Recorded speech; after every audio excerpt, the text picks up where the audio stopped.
right, the 2024-2025 NFL regular season has come to an end, and on Sunday Night Football, the Detroit Lions just put on an absolute masterclass, and I want to start this video giving them their flowers, because the Detroit Lions coming into this game were doubted. Hell, I picked against them. I even said on here that I thought that the Vikings were a better, more complete team, and not every one of your takes is going to be 100%, not every one of your takes is going to be correct. The Detroit Lions proved me wrong tonight. On both sides of the ball, they were fantastic. Shout out to Aaron Glenn in that defense. Alex Anzalone coming back. This defense clearly had a shift and clearly became a very, very, very good unit again very quickly. Are they perfect? No. And was Sam Darnold's mistakes and Kevin O'Connell's coaching decisions part of the reason that I thought that this game got out of hand and was way more apart than it needed to be? Yeah. But you need to give this Detroit Lions defense their flowers. They consistently got pressure early on in the game and really all night. But that early on pressure rattled Sam Darnold. They got in his head, and it was a masterclass defensive performance. The Vikings have been one of three, top teams in the NFC this year. And over the last month, I would say that they were top two with Philly. You could argue they were the best team in the NFC over the last month, and they held them out of the end zone all night. There were opportunities, but Detroit Lions fans and defense get to walk away from their game saying, we did that. Jahmyr Gibbs, the guy is absolutely insane. Top 5 running back in the NFL, no debating. The guy is Chris Johnson meets Alvin Kamara. And the Detroit Lions proved tonight, not that they needed to prove it to me, but they did, that they can win the Super Bowl. Because if you get this defense with that home field advantage, every game runs through Detroit. You're keeping Goff in a dome. A run is possible.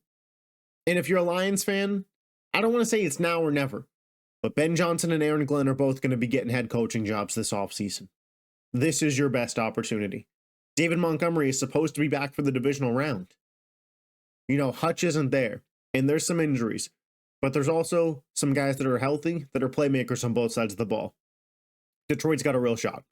And Detroit in this game played very, very well. They played up to their expectation. I thought that they played a really, really good football game in this one. They're up 31-9 with 4:30 to go. I'm not really watching the rest. Whatever happens, happens at this point. And for the Vikings, Sam Darnold, a lot of people kept coming at me in the comment section when I continued to say that, I'm just a little worried about Sam Darnold. Oh, he's been great. He's had a top 5 season, Pro Bowl or whatever you wanted to say to me.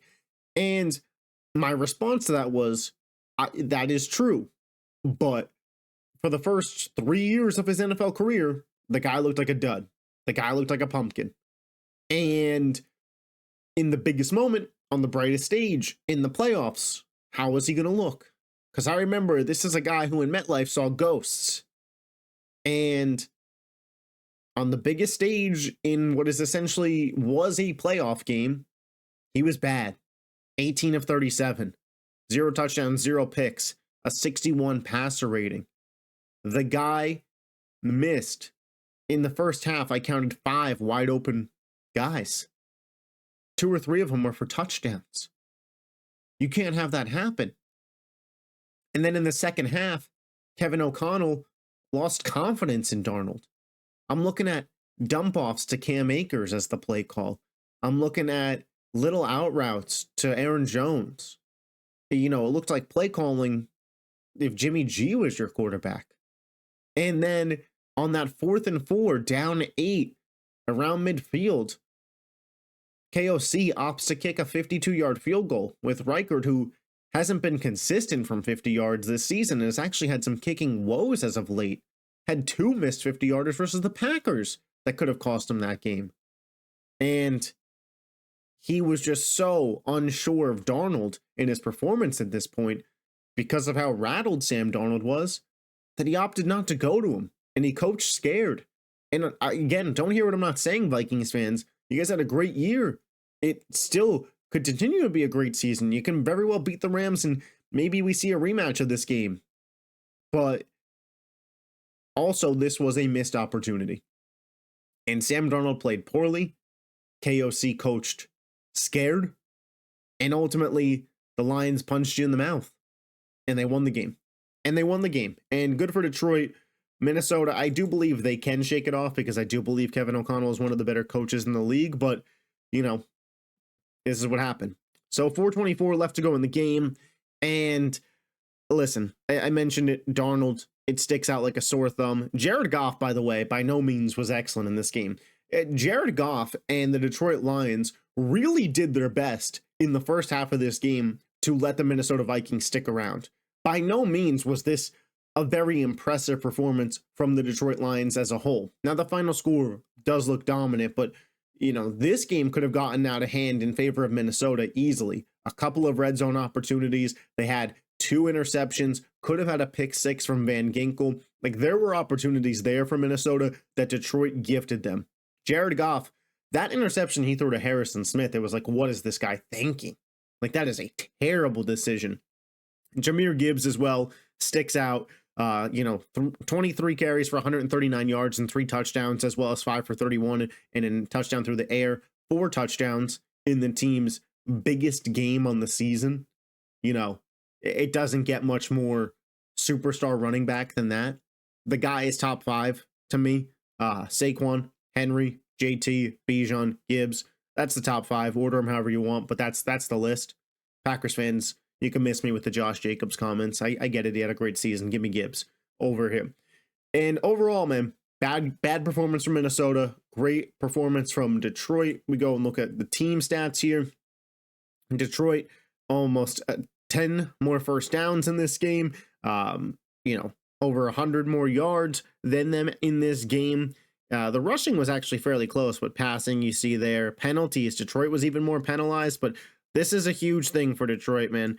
The 32 minutes time of possession. I'll say this up front.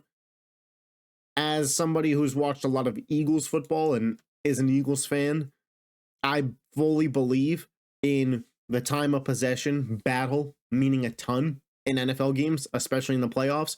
When you get to the playoffs, especially, it's a lot of good teams out there, right? There's no bad teams in the playoffs. Maybe you get a stinker here and there, but as the rounds go on, divisional conference, Super Bowl, these are good NFL teams. Controlling the ball, keeping your drive sustained, and keeping opposing teams' offenses off the field is a surefire way to win games. Aaron Glenn and that defense kept Minnesota rattled and off the field. We look at the sack numbers, just 2 sacks, but man, 9 quarterback hits. This defense was getting home after Sam Darnold. And I was a doubter. So, like, raise my hand here. But a lot of people, including myself, doubted this Detroit Lions defense. And, I hate the commentators or people who have YouTube channels or people who are on TV that refuse to admit when their takes are wrong. It's okay to be wrong, right? In the business of NFL takes, NBA takes, life takes, whatever it is, nobody bats 1,000. And for me, the Detroit Lions defense and the way it had performed before Anzalone came back, it was bad. In most statistical categories, they were bottom 5 in the league. But you get back that linebacker that calms everyone down, calls the defense, runs the show, and things can start clicking. Clearly a very important piece of the cog that is this defense. 7 total tackles tonight, a pass deflection, a quarterback hit. The guy was all over the field. TJ Hawkinson, what did he do tonight? 2 for 9. Who's guarding him most of the night? Alex Anzalone. One guy can be that important. Going into the game, everybody thought, man, Vikings defense versus Lions offense, that's going to be what dictates the game. And this is one of the things I love about the NFL and big game football. It wasn't. It was Lions defense against Vikings offense. That's what dictated this game. Sam Darnold plays like the Sam Darnold we saw for 17 weeks. And the Vikings build an early lead. Who knows? It's not what happened. Detroit wins back-to-back division titles. Detroit's going to be a 15-win football team. Detroit has a 1 seed. And now Minnesota has to go to Los Angeles to play the Rams, who beat them earlier in this season. And you look at Stafford, McVay, Kupp, Nakua, at a week of rest, Kyron Williams, a defense that has a pass rush that, hey, you just watched what Detroit did to rattle them. I'm not saying that the Rams can do the same, but the Rams can get after the quarterback. And we'll talk about it if it happens, and we'll talk about it when we get there. But this is the kind of game that if you're the Vikings, you look at Sam Darnold and think, franchise tag, big extension, maybe lean franchise tag. And if it happens again, do we just let him walk? Do we just let him test it and use the money elsewhere to build a better foundation for JJ? I don't know. That's a conversation they would have to have internally if it happened. But now it's on the board. Versus if the Vikings won this game, I think Darnold would have been, at minimum, being franchise tagged. We're going to talk about all the playoff games later in the week. I promise that a predictions video should be up Thursday. I'll still do a tier list on Tuesday. And tomorrow for the recap, we're going to focus a lot more on teams whose season have ended. We're going to talk about Gerard Mayo being fired. Is Aaron Rodgers retiring? The Tyreek Hill debacle. All of that will be talked about in tomorrow's recap video. I appreciate all the support that you guys have shown on the channel. We are heading into the NFL playoffs now. Hopefully we grow more. If you're new to the channel, hopefully you made it this far in the video. If you did, leave a like. It'd mean a lot to me. Hit the subscribe button if you love the NFL, and I will catch you guys next time. Peace.